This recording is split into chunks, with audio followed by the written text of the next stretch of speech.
Welcome to Sasi's kitchen. வாங்கினேன் இன்றைக்கி சசி ஸ்டைலில் வாழைக்காய் தொக்கு எப்படி செய்வோன்றதை பார்ப்போம். அதுக்கு தேவையான வாழைக்காவை ஒரு வாழைக்காய் பெரிய வாழைக்காய் கட் பண்ணி ஒரு ஆவி போட்டு எடுத்து வச்சுக்கோங்க, வேக வச்சு வச்சுக்கோங்க. லைட்டாக உப்பு போட்டுக்கோங்க. அப்புறம் எண்ணெய் விட்டு ஒரு பாத்திரத்தில் எண்ணெய் விட்டு கடுகு சோம்பு பூண்டு போட்டு தட்டிக்கோங்க. அதுக்கப்புறம் ஒரு வெங்காயம். இது மேக்ஸிமம் பேச்சுலர்ஸ் கூட யூஸ் பண்ணலாம். நான் இங்கே 3 மெம்பர்ஸ் தான் இருக்கும், அதனால் அதுக்குண்டான குவான்டிட்டியை தான் நான் சொல்கிறேன். அதுக்கு அளவு நீங்கள் எவ்வளோ பீப்புள்ஸ் இருக்குமோ அதுக்கேற்ற மாதிரி மாற்றிக்கோங்க.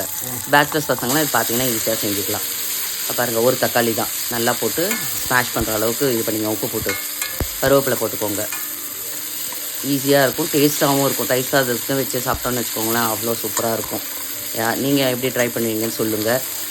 அதே மாதிரி ஷேர் பண்ணுங்கள், லைக் பண்ணுங்கள், கமெண்ட் பண்ணுங்கள், சப்ஸ்கிரைப் பண்ணுங்கள், பெல் பட்டன் கிளிக் பண்ணுங்கள். இந்த ட்ரை பண்ணி பாருங்கள், இந்த டேஸ்ட் கரெக்டாக வருதான்னு பாருங்கள். அப்படி வரலைன்னா என்னோடது ஸ்கிப் பண்ணிட்டு போயிட்டே இருக்கலாம். ஏன்னா என் மேலே எனக்கு நம்பிக்கை இருக்குது. சாப்பிட்டவங்களும் சொல்லுவாங்க, அது சொன்னதுனால தான் இந்த யூடியூபே நான் ஸ்டார்ட் பண்ணுது. நல்லா இருக்குது, டேஸ்ட்டாக இருக்குது, இதை ட்ரை பண்ணி 4 பேருக்கு காட்டலாமேன்னு சொன்னதுனால தான் இதை நான் ஃபாலோ பண்ணியிருக்கேன். நான் சொல்கிற மெத்தடையும் நீங்கள் ஃபாலோ பண்ணுங்கள் எப்படின்றது. அதே மாதிரி நீங்கள் செஞ்சதையும் சொல்லுங்கள்.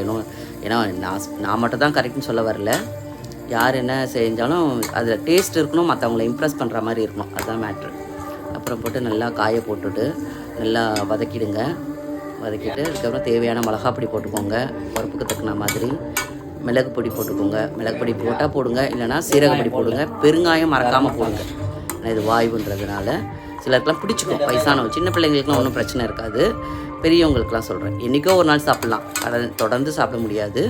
ஆசைக்கு நாள் சாப்பிட்னா இந்த மாதிரி விஷயங்கள்லாம் சேர்த்துக்கிட்டா ஒன்றும் பிரச்சனை இருக்காது. நம்ம சாப்பிட்ட மாதிரியே தெரியாது. அப்படி ஏதாவது சாப்பிட்ணுன்னு விருப்பம் தான் சாப்பிட்னா நல்லா காஃபி குடிக்கிற மாதிரி, டீ குடிக்கிற அளவுக்கு சுத்தண்ணி மட்டும் குடிச்சிக்கோங்க. அதில் கொஞ்சம் சோம்போ பெருஞ்சீரகமோ வெந்தயமோ போட்டு குடிச்சிங்கன்னா உங்களுக்கு ஈஸியாக இருக்கும். அந்த மாதிரி கருஞ்சீரகமோ இல்லைன்னா மோமோ ஏதாவது தேவைக்கேற்ற உப்பு போட்டுக்கோங்க.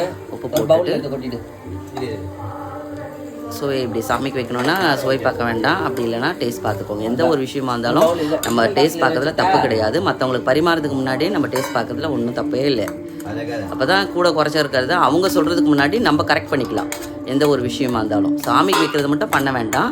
மற்ற எது இருந்தாலும் நம்ம ட்ரை பண்ணிவிட்டு நமக்கு கரெக்டாக இருக்கான்னு பார்த்துக்கிட்டு மற்றவங்களுக்கு சர்வ் பண்ணலாம், ஒன்றும் தப்பு இல்லை. இதுதான் நான் செய்வேன். பிடிச்சிருந்தா லைக் பண்ணுங்கள், ஷேர் பண்ணுங்கள். நீங்கள் எப்படி செய்வீங்கன்னு சொல்லுங்கள். பாத்திரத்தில் வச்சு உங்கள் அன்பானவங்களுக்கு பகிர்ந்து நீங்களும் இன்புற்று இருங்க. தேங்க்யூ ஃபார் வாட்சிங் திஸ் வீடியோ. Thank you lot.